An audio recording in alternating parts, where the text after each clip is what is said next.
I never thought I'd be the reason someone might lose a scholarship. I never expected a silly joke to turn into a whispered campaign. I certainly didn't imagine being cornered after class by 3 angry men, blaming me for consequences they brought upon themselves. But here we are.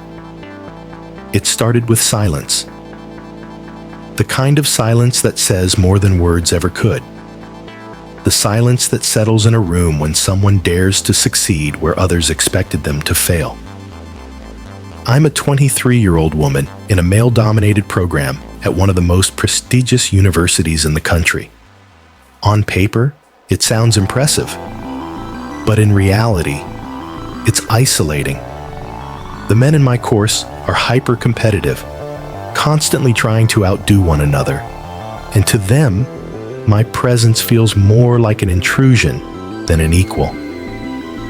From day one, I kept my distance, not because I thought I was better, but because I knew I wouldn't be taken seriously. Every class discussion turned into a power struggle. Every project became a battleground, and every time I spoke, I saw it in their eyes. Dismissal, amusement, thinly veiled contempt. So I focused on what I came here for, my education, my goals, my future. Then the results came out. 4 major exams. I topped 2 of them. Not just did well, I ranked the highest. And I hadn't said a word about it. But my professor? He did. He congratulated me in front of the entire class. That's when the silence ended. It began with stares, then snide comments. Suddenly, I was being challenged aggressively in discussions, not to debate ideas, but to undermine me, to rattle me. And then came the presentation. One of them stood at the front of the lecture hall and introduced his project, an analysis of pretty privilege in academic assessments. He cited 2 papers that suggested attractive women receive inflated grades, and he looked right at me. The other guys smirked. One of them winked, and I sat there, still, frozen, humiliated. Later that day, I heard them in the hallway, laughing. One of them said, "We've definitely experienced that firsthand." But it didn't stop there. I'd recently started seeing someone, a PhD student from our department, just casually, just getting to know each other.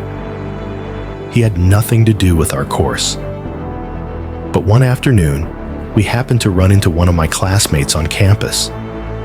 The very next day, during a lecture, that classmate's friend raised his voice and asked me loudly if my boyfriend had helped me with my exams. Our professor was right there. Everyone heard. I tried to deflect. I said I didn't have a boyfriend, because I didn't. But that wasn't enough. The guy smirked, name-dropped the PhD student, and made sure everyone knew exactly who he was referring to. It wasn't subtle. It was calculated. And the worst part? I wasn't even seeing the PhD student when I took those exams. I had earned those grades on my own. Every lecture, every late night in the library, every quiet moment when I told myself, "You belong here. You are enough." But none of that mattered to them. Over the next few days, I overheard them bringing it up again, in 2 different classes, right within earshot of our professors. Each time, they implied I had received help, that my success wasn't real, that I'd somehow cheated my way to the top. I didn't confront them. I didn't scream or cry or demand they stop. Instead, I kept it inside. I let it sit like a weight on my chest, pressing down harder with every passing day. My stomach knotted every time I walked into class. I was anxious, exhausted, and scared. Scared that maybe their words were working, that maybe my professors were starting to doubt me too. I couldn't take it anymore. So I went to someone I trusted, my supervisor, a woman, a mentor, someone who had walked this path before me. I told her everything. I didn't ask her to take action. I didn't even know what I wanted. Maybe just someone to tell me I wasn't overreacting, that I wasn't being too sensitive. She listened. She nodded. And then she said something I'll never forget. You have every right to be here, and you have every right to be taken seriously. She offered to send an email, not a formal complaint, not naming names, just a reminder to their supervisors about professionalism, about proper conduct, about the responsibility we all have to treat each other with respect. I said yes. I wish I could say that was the end of it, but it wasn't. They figured it out. After class, 3 of them confronted me. One of them, C, looked me in the eye and said, "Why would you report a silly joke?" I wanted to scream. A silly joke? Was it a joke when they humiliated me in front of our professor? Was it a joke when they called my integrity into question? When they turned my success into a punchline? Another one chimed in, his voice laced with venom. C's supervisor writes the report for his financial aid. If he loses his scholarship, it's your fault. My fault. I went home that night and cried, not because I regretted speaking up, but because I felt alone. Because even when you do everything right, you can still end up being painted as the villain. A friend told me I had taken it too far, that C didn't deserve to lose his scholarship, that I should have let it go. But how much should I have let go? Should I have stayed silent while they accused me of cheating? Should I have laughed along while they reduced my accomplishments to my face?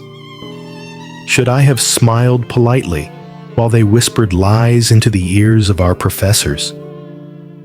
What exactly would have been appropriate? Because I didn't name them. I didn't demand punishment. I asked for help, quietly, respectfully. And now they want to blame me for the fallout? I didn't create this situation. They did. So, am I the asshole?